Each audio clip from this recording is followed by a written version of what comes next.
রমজানের এই মাস চলে যাচ্ছে, আমরা রমজান পরবর্তী সময় আমাদের কাজ কি হবে সেই বিষয়ে আমি সংক্ষেপে আপনাদের দুটি কথা বলতে চাই। দেখুন, রমজান আসে আমাদের জন্য অনুশীলনের মাস হিসাবে।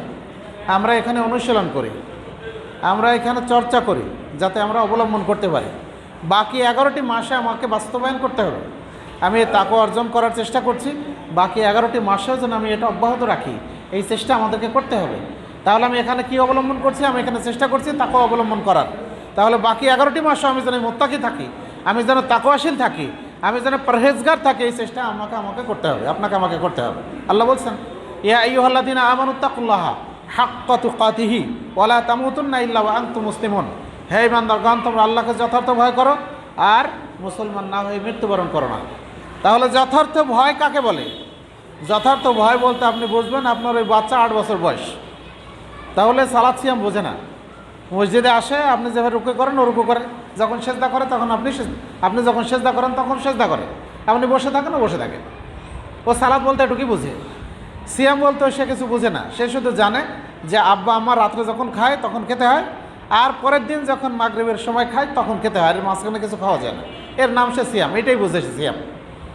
তাহলে এই ছেলে যেদিন সিয়াম পালন করে, তাহলে সেদিন তাকে খাওয়াই দেওয়ার পর, সাহারি খাওয়ানোর পর দেখবেন যে সে সারাদিন কোনো কিছু খাবে না, এমনকি লুকিয়েও খাবে না। যদিও তার প্রচণ্ড ক্ষুধা লাগে, তারপরে সে কিন্তু লুকিয়েও কিছু খায় না। কারণ খায় না কেন? সে বিশ্বাস করে যে আমি যদি খাই তাহলে রোজাটা হবে না, কারণ আল্লাহ তো দেখবেন, তাই না? এটা কিন্তু বিশ্বাস করে। এটা আপনাকে বলে দিতে হয়নি যে তুমি লুকিয়েও কিছু খাবা না, এটা কিন্তু বলে দেওয়া লাগে না।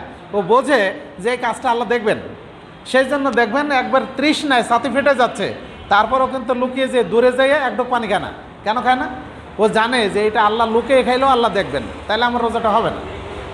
এর নাম হচ্ছে যথার্থ তাকওয়া। ও মানুষের সামনে থাকলেও খায় না, ও মানুষ থেকে দূরে গেলেও খায় না। এর নাম যথার্থ তাকওয়া। ঘুষ মানুষের সামনেও খাবে না, ঘুষ মানুষ থেকে আড়ালেও খাবে না, সুদ সে প্রকাশ্যেও খাবে না, সুদ সে গোপনেও খাবে না, মিথ্যা কথা সে মানুষের সামনেও বলবে না, মিথ্যা কাজ সে মানুষের অন্তরালেও করবে না, বরং সেখানে আল্লাহ দেখবেন, তাই না? এর নাম হলো প্রকৃত তাকওয়া। আপনাকে আমাকে তাকওয়া অর্জন করার চেষ্টা করতে হবে। আবু যার গফারি রাদিয়াল্লাহু আনহুকে রাসূলুল্লাহ সাল্লাল্লাহু আলাইহি ওয়াসাল্লাম বললেন, ইয়া আবু যার ইত্তাকিল্লাহ হাইসুমা কুনতা। হে আবু যার, যেখানেই থাকো সেখানে আল্লাহকে ভয় করো। তাহলে আপনি যেখানেই থাকি সেখানে আল্লাহকে ভয় করার নাম হচ্ছে তাকওয়া।